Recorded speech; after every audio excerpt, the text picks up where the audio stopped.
Welcome to Raph's Retro Comics, a YouTube channel dedicated towards the collecting of comic books as a hobby. As a longtime collector, I'm hoping to share some insights, maybe some wisdom into this hobby to encourage existing collectors and maybe new collectors to further explore what's so awesome about this hobby. So what is comic book collecting, and why do people collect comic books? I would boil it down to the 5 C's. The first C is characters.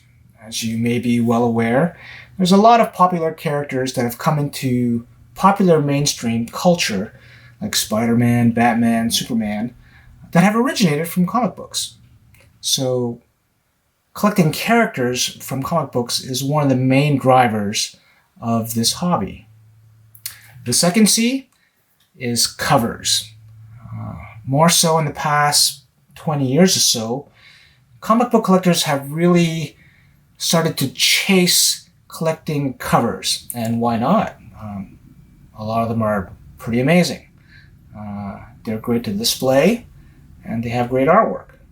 The third C is content. And there are a lot of memorable stories that come from comic books. A lot of them have been translated to different mediums, but in the original medium, there are truly some amazing stories to explore, to read, and to examine. The fourth C, I would say, is creators. So there's a lot of, certainly a lot of artists, collectors look for when in this hobby, and more recently as well as writers. Writers have become stronger in the forefront, I would say, more recently than in the past. The writers and artists have created a strong foundation in this hobby, which many collectors look for. And the last C is community. The comic book community, well, sometimes can be a little dramatic. Certainly is very dedicated to this hobby. There are a lot of content creators out there who will share their collection, what they enjoy. If you go to any of the big Comic Cons, you can certainly see a lot of people in cosplay, not only from comic book characters, but from the genres around. So community is a strong driver in terms of what is popular or what is collectible in comic books. And certainly there are more C's. There are more factors in comic book collecting than just those 5. But I think those 5 are very strong. And to recap, you have characters, covers, content, creators, and community. Now, it doesn't have to be just one of those that drives you and your... it doesn't have to be one of those that just drives whatever you collect in comic books, but that can certainly give you a foundation in terms of how you want to go about collecting your comic books. So what else is this channel going to have? I'm going to have a little featurettes. One, like what's in the box. Another one is Raph's recommended reads. And as well as like a time warp segment where we can kind of go back and look at the different titles that were published from different eras and see like what was popular back then compared to now, as well as look at kind of like the different historical significance of a lot of these titles. Certainly some will be for nostalgia, some may be for other reasons, but I hope you can join me on this journey as I look through the history of my collecting comic books and share whatever insights that I have. So let's jump right in. Okay, so what's in the box? It's Raph's crap comic book. And when I mean crap, I mean comic book, rare, and precious. Now, rare's a term that's kind of maybe overused in a lot of hobbies and comic books as well too. And when you really boil it down, there are very few comic books that you could really say are truly rare. If you have enough money, you can probably pretty much buy whichever comic book that you want, because certainly everything has a price. So when I say rare, I mean it's something that, in my experience, you don't come across very often, especially at a price which you think is reasonable, and it's in pretty decent shape. Like many other hobbies, grading is a big deal in terms of determining what the value of a comic book is. And this goes kind of to an extreme for comic books, especially when you're dealing with older comic books. So, what's in the box?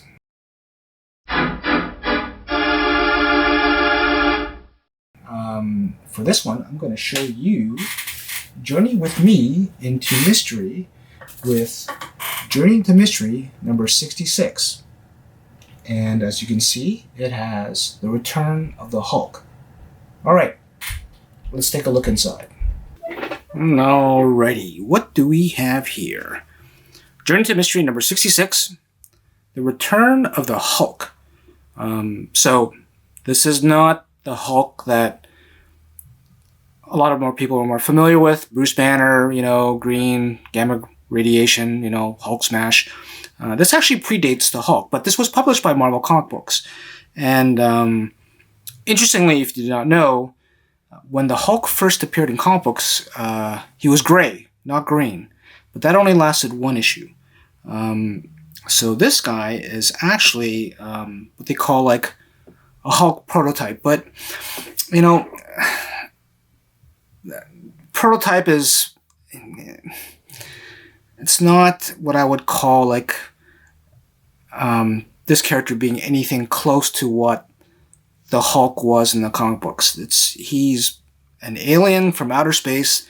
The only thing that he shares really is his color, and I guess he's kind of big. But interestingly, like when I flip this open, like you'll see that although he's gray on the cover, he's not gray in the comic book. And the Hulk, or his name is Zemu, actually appeared earlier in Journey into Mystery. This is actually his second appearance, but it's quite an interesting book, and drawn by Kirby and as I understand, and written by Stan Lee. There's something about these old monster yarns that I just love. He comes to Earth. We do like a recap of his previous appearance in the previous, I don't know what issue it was before. He was sent back out to space, but he manages to come back and, tries to like take over the world. And then, eventually gets foiled. But as you can see, he's orange. He's doesn't look anything like the Hulk. But it's quite a fun and interesting tale. These earlier Marvel, what we call pre-superhero books, usually had more than one story in each issue. And you gotta love these ads as well too. Imagine that, a 6-foot-long mobile tank.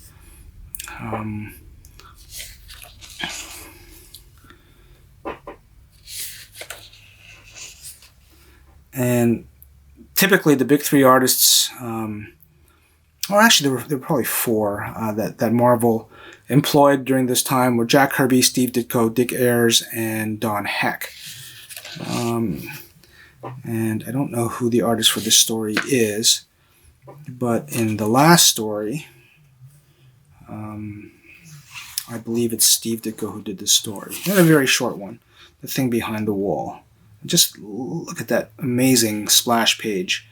Ditko and Kirby were amazing at coming up with these extremely strange, weird monster characters. Alright, so what's cool about this is that, or what's interesting about this is that a lot of these stories from this kind of earlier Silver Age Marvel would be reprinted in later titles. And this can be found actually in an issue of Monsters on the Prowl. So I'm going to show you that next. So this is Monsters on the Prowl, issue number 14. Published in the early 70s by Marvel. And you may notice that the cover character looks similar to the issue of Journey into Mystery, except he's not called the Hulk. It's called Return of the Titan. And this is actually the exact same story reprinted. The original issue was published in the early 60s. This one published in the early 70s. So instead of the Return of the Hulk, we have the Return of the Titan. And notice that this time he's not orange, he's white. And this is the exact same reprint, but wherever there were references, I believe, to the Hulk, they're now the Titan. So this was a way of, I guess in the early 70s, these kind of horror and monster titles came back into popularity. And instead of like, even though that these were maybe 10 years apart, those issues of Journey into Mystery, or if you wanted to buy them, weren't always easy to find. So they reprinted this story in this issue of Monsters on the Prowl. The exact same thing, except again, he's white instead of orange.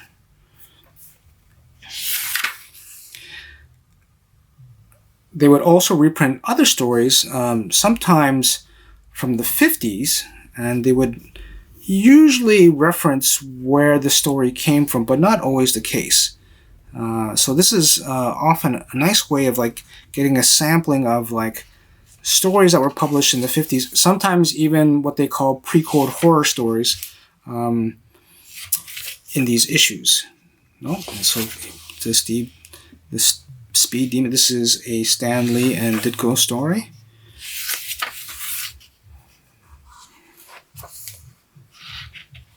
Oh, that guy looks like Peter Parker. I was trapped by the mole men. So I love these older kind of like monster yarns that were quite fun to read. Another Steve Ditko story. So there you go. Raph's Crap Comic of the Week. Monsters on the Prowl number 14 and Journey into Mystery number 66. Hope you enjoyed this kind of leafing through these amazing old comic books. So there you go. Thanks for watching, and I hope you can join me for future episodes of Raph's Retro Comics.